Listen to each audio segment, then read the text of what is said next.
Hello! ఈ పచ్చి రొయ్యల్ని పులుసు, ఫ్రై, బిర్యానీ ఇలా కాకుండా బీరకాయతో చేసుకొని తినండి. సూపర్‌గా ఉంటుంది. ఇది బీరకాయనైతే తొక్క తీసేసి చిన్న చిన్న ముక్కలు చేసి పక్కన పెట్టుకోండి. ఇప్పుడు బాండలు తీసుకొని కొంచెం నూనె వేసుకొని ఆవాలు, ఎర్రగడ్డ, టమోటా, కరివేపాకు వేసుకొని వాడనివ్వండి. అది వాడిన తర్వాత అల్లం వెల్లుల్లి పేస్ట్, ధనియాల పేస్ట్ వేసుకోండి.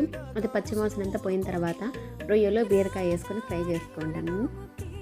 ఇవి కొంచెం ఫ్రై అయిన తర్వాత ఉప్పు, పసుపు, కారం, కొంచెం వాటర్ యాడ్ చేసుకోండి. ఇదంతా ఉడుకుతుంటేనే మంచి ఒక ఫ్లేవర్ అయితే స్మెల్ అయితే వచ్చేస్తుందన్నమాట.